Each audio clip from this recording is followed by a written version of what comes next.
صرف خواہش پر نہیں. کون لوگوں للذین احسنوا، جن لوگوں نے اعمال صالح کیے، جن لوگوں نے اچھے اعمال کیے ہیں. خواہش نہیں تھی کہ سب جنت پہنچ جائیں، لیکن اس کے ساتھ تکمیل بھی کی انہوں نے، اور اللہ تعالیٰ کے وہ اعمال صالحہ جس کا اللہ نے حکم دیا تھا اس کو اللہ تعالیٰ نے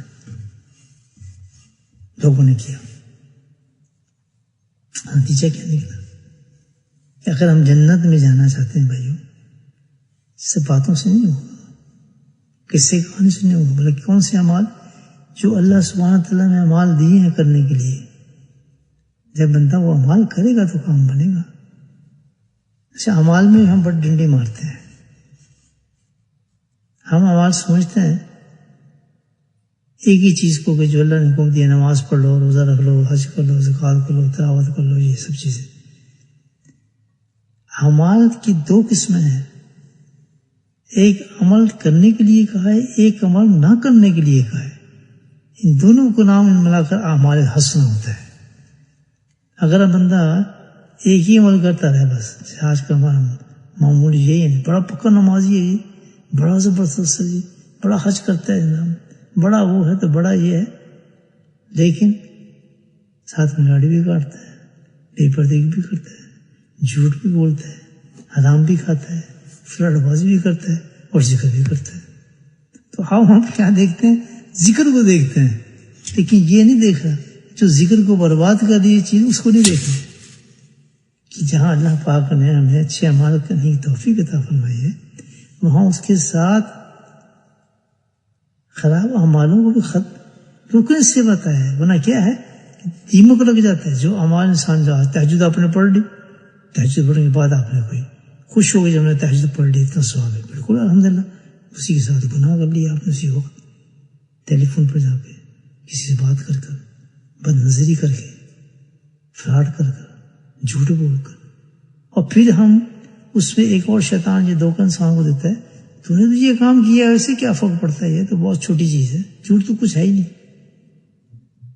یہاں پر بتایا گیا ہے کہ ایسے لوگ جو یہ اعمال کرتے ہیں ان کو کچھ نہیں ملے گا. والذین کسبوا السیئات جزاء السیئات مثلہا.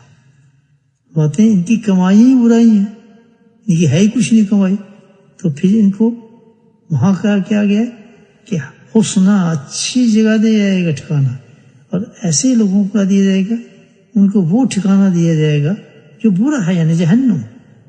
وترہقہم ذلہ ما لہم من اللہ من عاصم کانما اغشیت وجوہہم قطعا من اللیل. سبحان اللہ. وہاں فرمایا کہ ان کے چہروں کو نور سے رسوائی عطا کی جائے گی، ذلت سے بچایا جائے گا. یہاں فرمایا کہ ایسے اعمال کرنے والوں کے ساتھ کیا حال ہوگا، کانما اغشیت وجوہہم، کہ ان کے چہرے جو ہوں گے وہ رسوائی سے بھرے ہوں گے، رسوائی سے بھرے ہوں گے. قطعا من اللیل مظلما، اور ایسے ہوں گے جیسے کہ اندھیری رات نے ان کے چہروں کو ڈھانپ لیا ہے، اس قدر سیاہ ہو جائیں گے وہ چہرے. حضرت فرمایا اولئک اصحاب الجنہ ہم فیہا خالدون.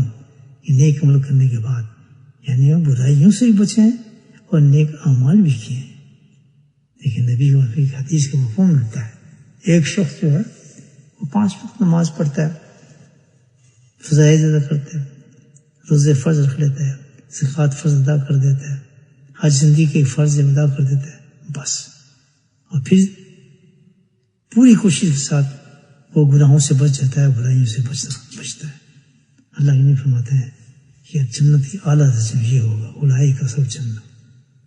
ایک شخص ایسا ہے کہ جو ہمارا بہت حج پہ ہے، نمبر ہے، یہ وہ سب کرتا ہے، لیکن برائیاں بھی اس سے قدر اس کے ساتھ ساتھ کرتا رہتا ہے. حرام کو حرام نہیں سمجھتا، گناہ کو گناہ نہیں سمجھتا، بلکہ اس کو دھوکہ یہ دیا ہوتا ہے کہ تو نیک کام کر رہا ہے، تو کچھ بھی نہیں، گناہ بالکل چھوٹا اس کو نظر آتا ہے. ہر انڈیویجول انفرادی گناہ کی حیثیت دیکھیں تو پھر پتہ چلتا ہے کہ کیا معاملہ ہوگا. تو حاصل کلام یہ ہوا اس کہ بھائی یہ دنیا جو ہے اس میں ہمیں اللہ پاک نے اس خواہش کو پورا کرنے لیے کہ ایمان کے ساتھ جو انسان کو جنت کی خواہش ہے، ہمیں موقع دیا ہے اس دنیا کے اندر کہ اپنے آپ کو گناہوں سے بچا کر نیک اعمال کی طرف قائم اور دائم رکھو، یعنی گناہوں سے بچو پھر نیک عمل کرو، تاکہ اس نیک عمل کی اللہ کے ہاتھ قدر کی جائے۔ کتنی آپ نیک عمل ہم کر لیں، لیکن اس کے ساتھ گناہ کو گناہ بھی سمجھیں، اور کیا اللہ پاک نے اس کا انتظام بھی کتنا خوبصورت فرمایا ہے کہ اگر غلطی سے یا نفس کے دھوکے سے یا شیطان کے دھوکے سے گناہ ہو جاتے ہیں تو فوراً استغفار کر لو، اور استغفار اللہ سبحانہ تعالیٰ زندگی میں ایسے انسان کو موقع فراہم کرتا ہے، ایسے ایسے موقع دیتا ہے کہ آدمی حیران ہو جاتا ہے۔